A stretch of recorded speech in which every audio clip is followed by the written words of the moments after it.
Welcome to the in-step coverage of Kethis, the Hidden Hand. Hope you're excited to talk about this commander. We have a lot of stuff to cover, so let's go jump into the deck. So we have Kethis, the Hidden Hand. Legendary spells you cast cost 1 less to cast. Then exile 2 legendary cards from your graveyard. Until end of turn, each legendary card in your graveyard gains. You may play this card from your graveyard. Now, there's one thing you definitely want to keep in mind with this commander is that it's not just legendary creatures, it's legendary spells. So there's legendary artifacts in Magic, there's legendary enchantments, there's legendary instant sorceries, and there's also legendary planeswalkers. So there's a ton of stuff where you can take this deck. There's tons of options you can go for. One thing that I do want you to keep in mind as you watch this video that I am covering all the legendary cards that you can include into your deck. I'm not necessarily going to be covering the different interactions of if you have this legendary creature, you can go infinite with this one out of the graveyard by doing this. If you do know some of those things, be sure to leave them in the comments. But the way I'm setting up this deck is we're just talking about different legendary packages that you can incorporate into your deck building for this particular commander. So as you watch this video, pause the video. The way I have these slides set up is that you can pause the video at any time and see all of the different names of the card. That way you can write them down, or you can write down a minute mark and go back and kind of include that into your Kethis build. But that's the cool thing about this commander is that there's so many different ways that you can take it, and that's why we need to go and jump into the deck because there's a lot of things that we need to talk about. But wanted to get that out there that this is not an interactions deck. This is more saying, hey, these are all the cool legendary packages that you can run in your Kethis deck. Now, there's a little bit of groundwork we need to cover. You do want to run some sort of dredge option in your Kethis deck, no matter what sort of way you take it. Life from the Loam, Entomb, Golgari Thug. These are all going to give you that dredge option. Entomb's going to be a tutor for the graveyard. And with Life from the Loam, that's going to allow you to bring lands back to your hand. Make sure you keep those land drops flowing. And then, of course, you need to run some sort of filtering option to put stuff into the graveyard and keep your hand full. So Commune with the Gods, Grizzly Salvage, Winding Way, Mulch. These are all ways that you can look to a high amount of cards from the top of your library, grab what you need, and dump the rest into your graveyard. Because our commander does care about stuff coming out of the graveyard. So some combination of these, no matter what sort of build you're going to go for, is really going to allow you to make sure that graveyard's stocked for that second activated ability and make sure you get some really nice value as the game goes on. The other thing you do want to kind of keep in mind is if running some sort of return from exile effect. So pull from an eternity, put that on a scepter, you're good to go. If you exile something to get that activated build to go, you can pay that 2 mana to kind of keep bringing that back. And the same thing with Risk Sweeper. It enters the battlefield, you can turn target face up exile card, shuffle it back into your library. So that's another way you can kind of get something that's in exile back onto the battlefield. And of course, you can run some sort of reanimator. This is a graveyard deck. So high impact cards like Reanimate, Unearth, and Vengeance. You know, there are a lot of legendary cards you're probably going to be putting into this deck. So with Vengeance, that's going to allow you to bring it onto the battlefield. You do have to exile at the beginning of the next end step, so that is something you want to keep in mind. But for a 2 mana activation, there's probably some butts and stuff you can be doing. And of course, Victimize and Buried Alive. Buried Alive is going to be a tutor option for you to dump whatever sort of legendary creatures you need to put in the graveyard. And Victimize is going to be a high impact reanimation spell, especially if we're running a lot of creatures. Now, that is the initial groundwork. We're going to be jumping into the legendary cards of this, and I cannot wait to start talking about some of these cards. One of the cool ways you can take your Kethis deck is going to be building some sort of god tribal deck. So even Nyela, Erebos, Heliod, these are all gods that you can run. They're going to get a reduced cost, and they have some really nice effects that you can go for. And just as a quick reminder, there's over like 175 cards that I'm covering in this commander deck tech. So I'm not necessarily going to read every single one and explain what it does. I'm just saying, hey, this is possible. So you can definitely run a god package. You've got Karametra, Athreos, God of Passage. Athreos is actually going to work out really well with our commander because if you can start sacrificing some of these creatures, you can get that on the battlefield. There's going to be that reduced cost of making them pay 3 life. That's something you need to keep in mind. Karametra, especially if you're going with a heavy legendary creature build, that's going to allow you to make sure you get a lot of your lands on the battlefield, those Karametra land drops. And of course, Oketra, Aronis, and God Eternal Bantu. These are all great ways that you can get some sort of incremental value with these creatures on the battlefield, and at the same time, make it really hard on your opponent's life total. So let's say we build a lot of elemental creatures, not elemental, a lot of legendary creatures. I just got done recording Omnath. Let's say we have a lot of legendary creatures on the battlefield. Simply getting down God Eternal Aronis to kind of amplify our power and toughness is a great way to put some good pressure on your opponent. And of course, God Eternal Catcher, being able to just cast a creature spell and get a full 4 zombie token is a wonderful way to really kind of amplify out a lot of the creatures in your deck. And of course, God Eternal Bantu. Let's say you're running Living Death in your deck. You want to sacrifice a lot of your creatures, send them to go to the graveyard, bring them back. Whew. That is some good magic right there. Now, outside of the legendary gods, you can also run the legendary sorcery. So we've got Yawgmoth's Vile Offering and Urza's Ruinous Blast. One of the best things you can do in Commander is run a one-sided board wipe. So with Urza's Ruinous Blast, exile all non-land permanents that aren't legendary. You're pretty much going to be building a legendary deck, so that's going to give you a one-sided board wipe, and this is going to be a great tempo win for you and a huge tempo loss for your opponents. And especially Yawgmoth's Vile Offering, that's going to be another one of those, it's not going to be a huge tempo loss for your opponent, but being able to get rid of one of your opponent's creatures and put something on your side of the battlefield, it's always nice to have that tempo loss. You're going to be able to dig just a little bit deeper with Kamal's Vow and also Glorious Rebirth. This is a wonderful card. So pretty much no matter what sort of way you take your Kethis deck, Glorious Rebirth and Ruinous Blast are pretty much auto-includes, because with Glorious Rebirth, you can return all legendary permanent cards from the graveyard to the battlefield. So that's going to include Planeswalkers, that's going to include artifacts, enchantments, creatures, whatever that may be. And for 6 mana, you can basically bring back your entire graveyard. Sign me up. That is a wonderful way to take the deck, and I cannot wait to put it in there. Now, some of the legendary enchantments that you can run also provide you some really good impact on the board state. So Argol's Bloodfast, being able to get that down for 1 black mana and still kind of cash in that card draw is always good. Day of Destiny is going to be a wonderful kind of anthem effect for your tribal deck. And the cool thing about this is you're running legendary tribal for the most part. So giving all of your legendary creatures +2/+2 is a wonderful effect to have. And the fact that it has that reduced cost from our commander is good too. And also Growing Rights of Itlimoc, that's one of those things where you're going to have a lot of creatures on the battlefield. Once you get this Growing Rights to flip, that's going to be a lot of mana that you can generate. Wonderful effect to have for the deck. And of course, if you're running some sort of Reanimator option, Journey to Eternity and Profane Procession, that's going to allow you to exile stuff from your opponent's board state, or Journey to Eternity is going to allow you to get that onto a Reanimator target. Either way, you're going to be able to generate some really nice value and at the same time get some good reduced cost off a lot of these spells once you have your commander on the battlefield. Of course, Whip of Erebos, we care about having a full graveyard. Whip of Erebos is going to give us a really nice effect, even if we're not exiling creatures. The fact that Whip of Erebos gives all of our creatures lifelink, that is a very good thing to have in Commander. There's a lot of times where if your opponent can't deal with the Whip of Erebos and you give lifelink to all of your creatures, start swinging in, you're going to get a lot of life gain. It's going to be a really good tempo swing for you. So that's definitely something to keep in mind, especially getting that down for 3 mana. Oh, that's such a nice value play. Now, let's say you are building some sort of Enchantress build with Kethis. One thing you do want to this is not super high impact, but you can run the shrines in here. There are legendary enchantment shrines. And basically, these kind of piggyback off of each other. If you have all 3 on the battlefield, you get that effect 3 times. So with Knight's Reach, that's going to make them discard 3 cards. If you have all 3, Life's Web is going to give you 3 colorless spirit tokens, and then Cleansing Fire is going to allow you to gain 6 life per turn for each shrine that you control.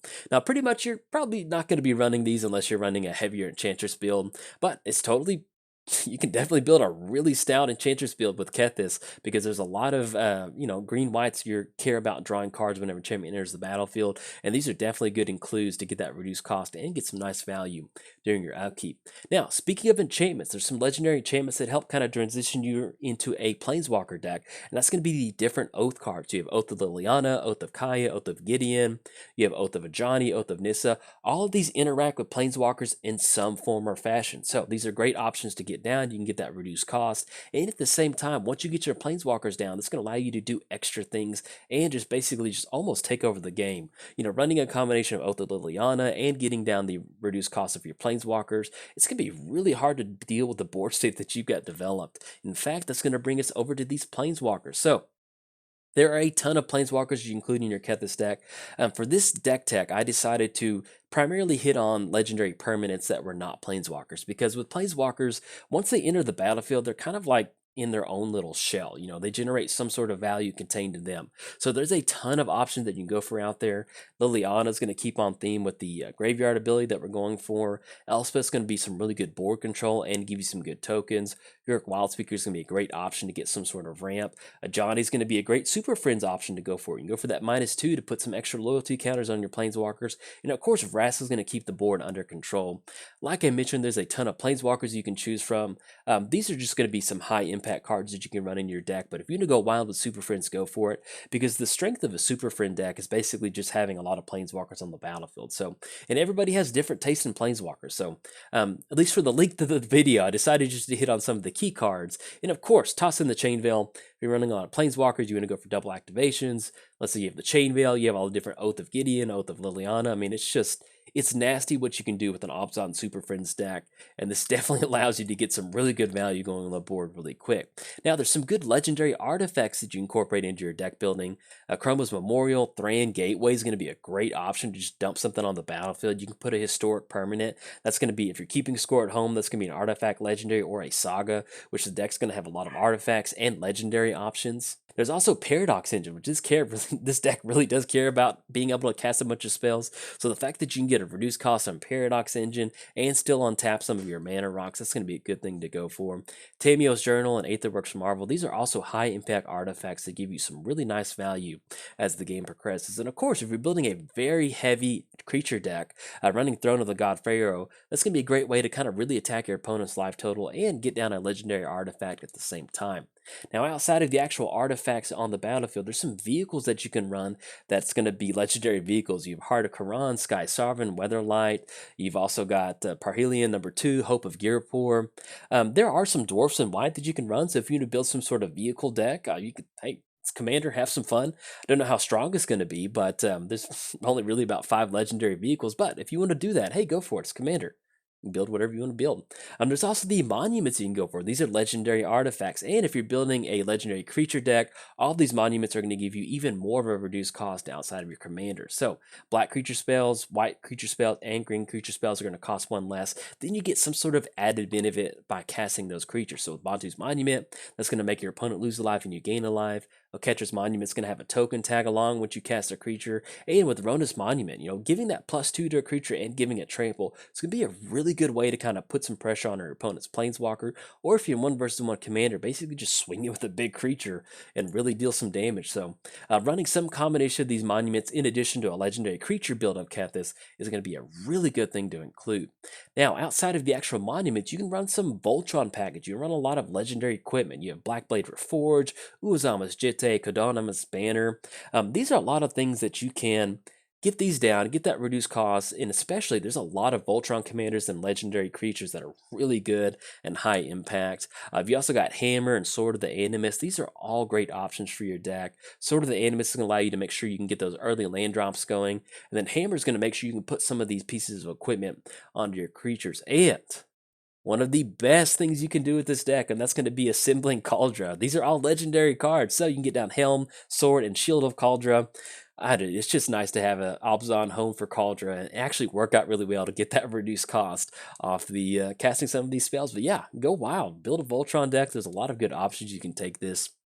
Now, if you are deciding to go Voltron, you definitely want to include some sort of added benefit. Sram and Danitha, these are going to give you that reduced cost of equipping some of the creatures. Sram's going to allow you to cast an equipment or an aura, cash in an extra card draw.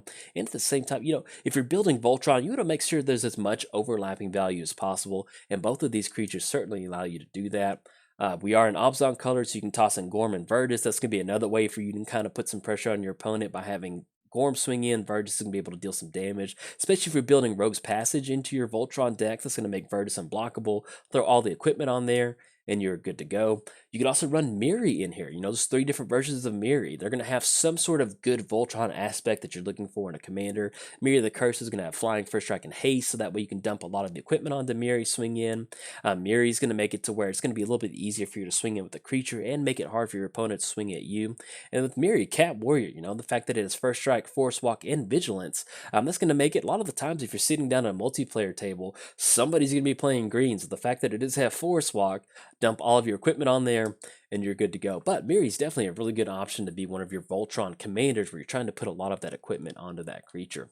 Some other really good Voltron options, Shauna, that's going to get +1/+1 for each creature that you control, and she can't be the target of spells or abilities that your opponent controls. So that's going to be a great way to make sure she's protected. We also have Commander, the Bird Commander, Flying, protection from creatures. You have Flying right there, which is really good. And the fact that you have protection from creatures, it's basically almost unblockable. It does leave you open to spot removal, but being able to get a lot of the equipment onto a flying protection from creature is a wonderful Voltron commander to have. And also Glissa, there's a lot of times where, let's say that your opponent destroys one of your good pieces, destroys one of your culture pieces, you can use Glissa. First strike and death touch on a Voltron commander is a very, very strong effect to have. And the fact that you can bring back something out of your graveyard once it's destroyed, you definitely want to keep that in mind.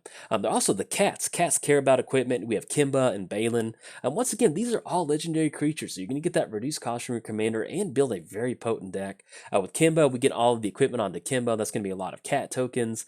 Balin's going to be a wonderful option for a Voltron deck, because once you get this down, you can just go for 2 mana activation and attach all the equipment on there. Imagine getting Cauldron on there. Imagine getting Sword of Feast and Famine, whatever that may be, just for 2 mana, you can attach it on there. So it's going to be a very high impact commander. Of course, you want to run a good boy in your deck. Mobu is going to be another good Voltron commander. Has Trample and Vigilance, so you can basically just build this huge good boy and then swing in as a good boy, get some damage on your opponent. I don't know, just have some fun. It's always nice to run cats and dogs and birds in the same deck. It's a really fun feeling.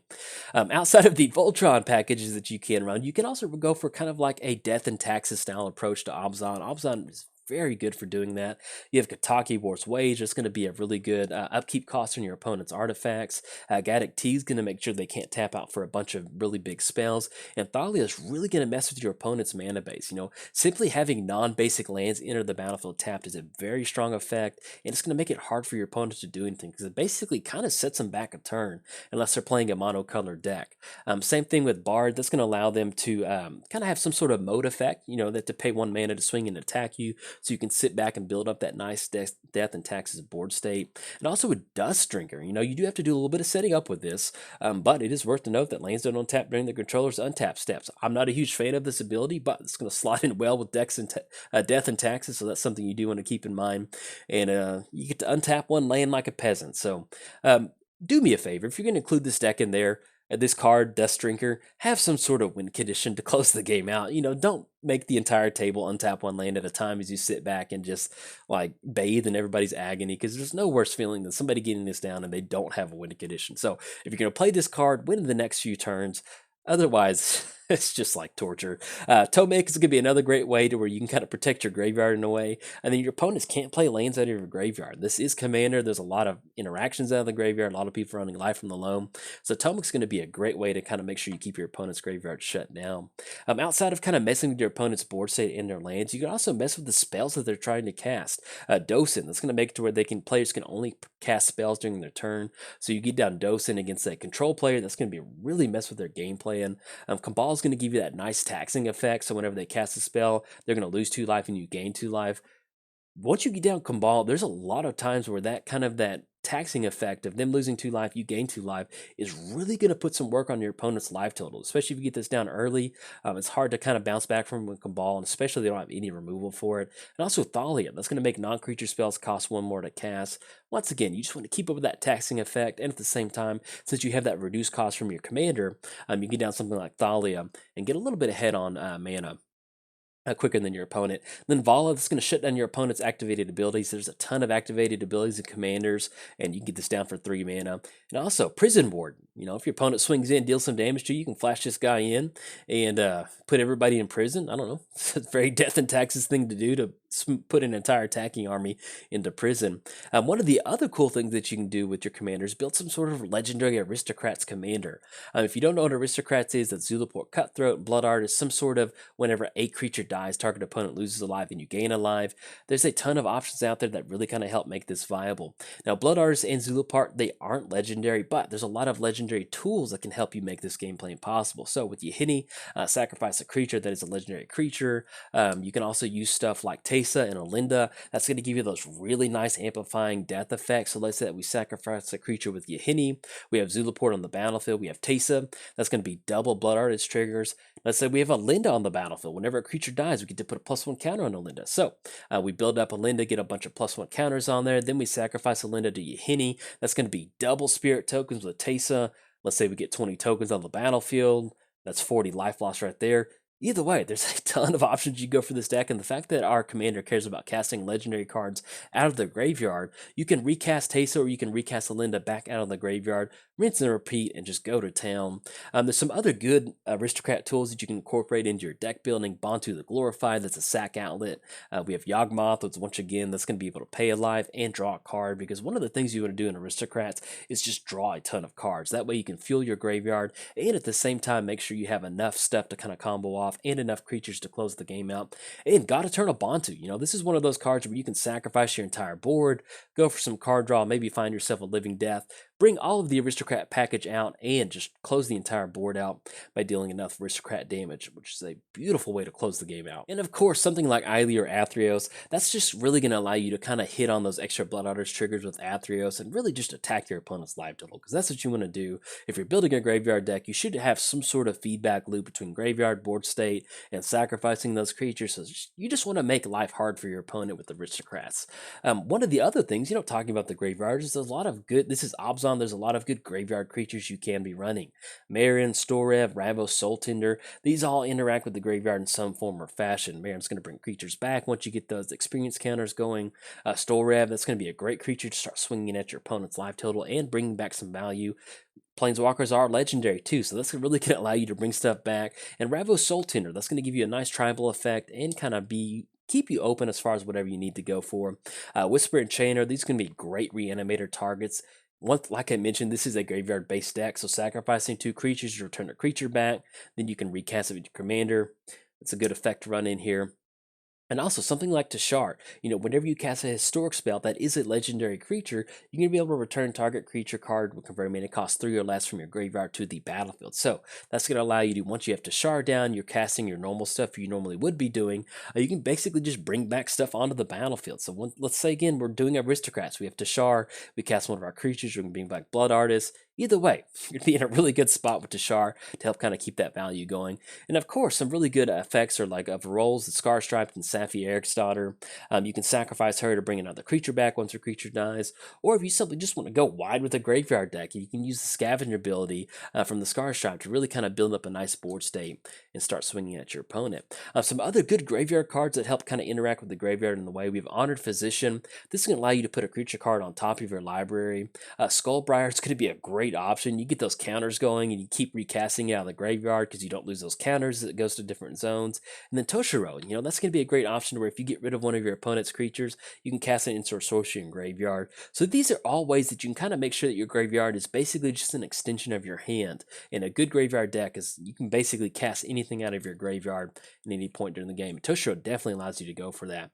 Some other really good graveyard options you can go for Hakan. Let's say that you're running a heavy Obzon Knight deck. Once you get this into the graveyard, is a legendary creature. You can start casting Knights. And of course, Hogak. If you get the Delve ability, you care about having a lot of creatures on the battlefield. Being able to cast this 8/8 trample out of the graveyard. Hodor. I don't know. It's going to be pretty nice. Another way you can definitely take, I don't know, with Hogak, I always think of Hodor, and it's just really hard not to say Hodor when I say Hogak. Another way you can take your legendary build is by running legendary, not enchantments, legendary tokens. So you have Ariel, Bramaz, Trostani. All of these provide some sort of way to get tokens onto the battlefield. This can be a really great way. If you've never played a token deck, especially Obzon tokens, it's a fun thing to go. You've got Lingering Souls. You've got numerous ways to kind of amplify those tokens. You've got Lena that's going to enter the battlefield with extra spirit tokens, or he's simply just tapping out with something like Josu Vest to get all of those zombies on the battlefield. Amara, Darien, Azoni, these are all with Izoni, we care about having creature cards in the graveyard. If people deal damage to you with Darien, that's going to be a lot of soldiers you're going to get. Amara takes a little bit of work. You have to tap it down to get some soldier tokens, but it's nice to have that extra incremental value from getting from tokens. Tulsamir and Jedit, these are also other kind of different ways you get tokens on the battlefield. And of course, this is Obzon. Parallel Lives Doubling Season and Anointed Procession. Make sure that you are going for a token build. You're going to end up with a ton of tokens on the battlefield. I mean, just imagine somebody swinging it with Darien. You've got Anointed Procession, Parallel Lives on the battlefield. Oh, ton of tokens. Can't wait to go for that. One thing that also you want to incorporate into your deck building for a legendary deck is running some sort of legendary ramp. That's going to be Omnath, Locus of Mana. You're going to get extra land drop with Azusa, Lost But Seeking, and also Nissa, Vastwood Seer. That's going to allow you to search your library for a force card, put it on the battlefield, that will flip. Also, double Sylvanas. That's going to give you the necessary needed ramp, and at the same time, kind of keep on theme with that legendary theme that you're trying to go for. This also makes for a really good elf stack. You have Azuri, Nath the Guilt Leaf, Marwyn. These are all different elves that are legendary and bring something to the table. So Azuri is going to be the kind of finisher for the deck. Nath is going to attack your opponent's hand.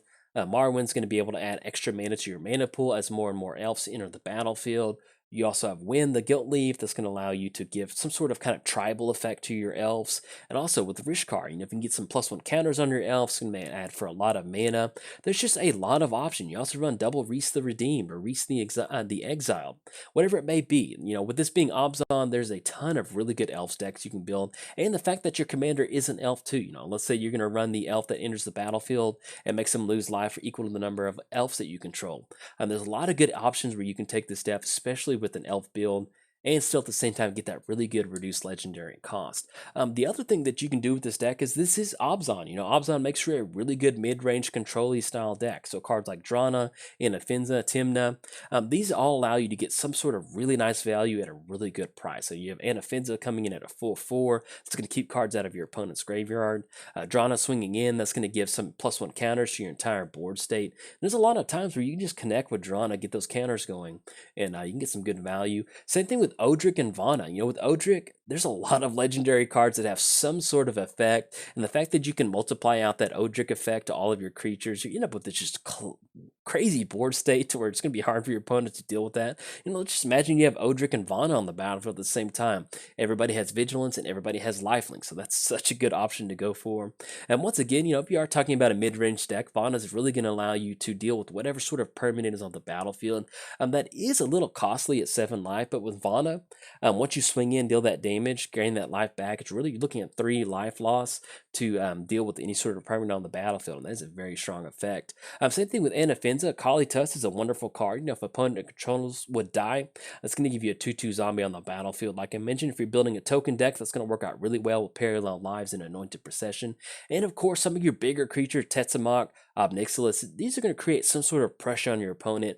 With Tetzamach, you can slowly reveal that turn after turn, get that down, destroy those creatures. Obnixilis is going to make it to where it's going to be hard for them. If they want to search their library, they're going to lose 2 life.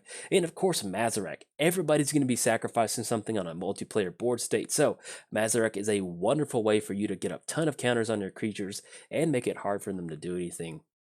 Now, one of the things that you can incorporate into your deck, and these are going to be just generic legendary supports, no matter whether it's Enchantress, whether it's creatures, whether it's Planeswalkers, these are things that are going to help you push your legendary game plan. So Captain Sisei, that's going to allow you to search your library for a legendary card.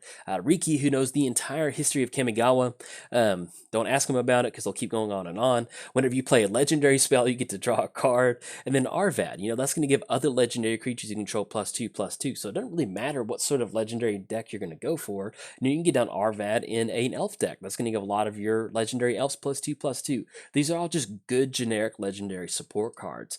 Same thing with Yusin the Wandering Bard and the Open Fist. Whenever Open Fist enters the battlefield, you get to put a legendary creature onto the battlefield. Now that does count for your opponent, but depending on how you got your deck set up, if you have a high impact legendary card, you can simply just drop something on the battlefield and hopefully outrace your opponent. And then Yisin the Wandering Bard, this is a legendary creature. If you're running a heavy creature deck, there's going to be a lot of ways where you can just get those verse counters going and just kind of work through your deck as you put a lot of those legendary creatures on the battlefield. And of course, the God Eternal Catcher, like I mentioned earlier in the video, being able to cash in an extra full 4 zombie off any creature spell that you cast is a very good effect. And Gonti, Mr. Full Finger Discount himself, is going to give you some wonderful card advantage by stealing the top part of your opponent's library.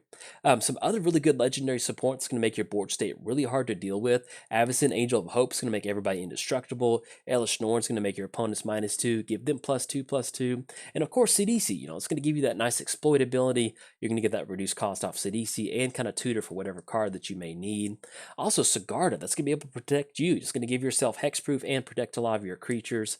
And last but not least, we have Blessing of Belzalok and Ancient Animus.